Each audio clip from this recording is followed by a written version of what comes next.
Di banyak tempat di Irak misalnya orang takut untuk pergi ke masjid, termasuk kalau untuk sholat Jumat. Demikian juga di Syria. Mengapa? Karena bisa jadi masjid itu tiba-tiba kemudian meledak bom. Itu terjadi juga di Pakistan. Di Indonesia insya Allah, di Jakarta ini insya Allah masjid kita masih menjadi tempat yang sangat aman. Itulah karenanya kesyukuran ini perlu harus kita maksimalkan. Kita saling menjaga dan saling menguatkan. Supaya dengan demikian maka kebaikan-kebaikan yang sudah ada akan selalu bisa kita tingkatkan. Sehingga kita akan selalu bisa merasakan nikmatnya berislam, nikmatnya berukhuwah Islamiyah, nikmatnya mengikuti Rasulullah dan para sahabatnya dan ahli baitnya, dan perlu menghadirkan Ahlus Sunnah wal Jamaah yang betul-betul akan menghadirkan sunnah Rasulullah SAW, termasuk dalam menyikapi kehidupan, dan menghadirkan al-jamaah yang akan menghadirkan kebersamaan kita yang kuat, dan dengan kekuatan daripada Islam ini akan menghadirkan umat yang membawa kepada kerahmatan, umat yang bisa keluar dari segala krisis dan menghadirkan umat yang akan bisa menghadirkan segala keunggulan. Itulah Rasulullah dan para sahabatnya. Itulah al-Islam setelah hijrahnya Rasulullah SAW dari Makkah ke Al-Madinah. Dan sekali lagi, ini bukan sekedar sejarah, ini bukan sekedar dongeng, tapi ini adalah sunnah Rasulullah SAW. Dan karena ia adalah sunnahnya, maka ia layak untuk menjadi tauladan yang selalu kita jadikan rujukan, agar kita semuanya tidak pernah menjadi putus asa, agar kita semuanya selalu mempunyai harapan dan sekaligus mempunyai sebuah cita-cita yang unggul, cita-cita yang luhur, bahwa umat ini tidak pernah ditakdirkan untuk menjadi umat yang sekedar besar, kawisa Israel. Umat ini tidak pernah dijadikan dan dihadirkan untuk sekedar menjadi pelengkap penderita. Umat ini dihadirkan untuk menjadi umat yang rahmatan lil alamin.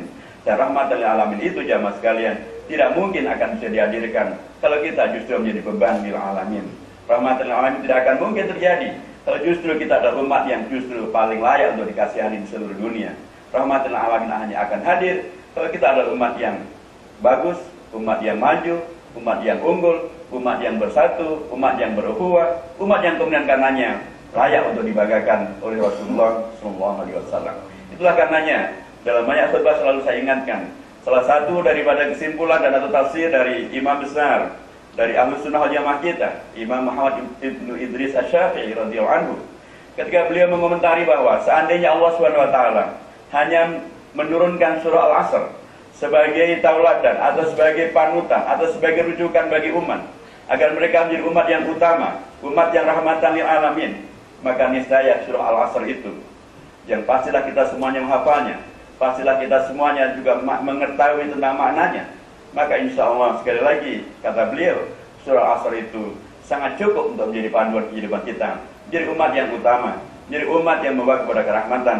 Itulah karena memang dalam surah Al-Asr itu diberikan kepada kita kunci-kunci agar umat ini berpindah, berhijrah dari kondisi yang merugi, dari kondisi yang dirugikan, dari kondisi yang dipinggirkan, dari kondisi yang tidak diperhitungkan, dari kondisi yang menghadirkan keberuntungan, menghadirkan keunggulan, menghadirkan kepada kerahmatan. Dan kunci itu ada 4 yang pasti kita semua sudah hafal. Yang pertama adalah realisasi daripada iman. Dan iman itu ada sesuatu yang kemudian terkait dengan trilogi dari aman dan amanah. Tidak ada iman kalau tidak menghadirkan keamanan, dan tidak ada iman dan aman kalau tidak menghadirkan amanah. Yang kedua, yang berikutnya, keimanan ini akan menjadi sesuatu yang harus korelatif, harus terkait dengan amal soleh.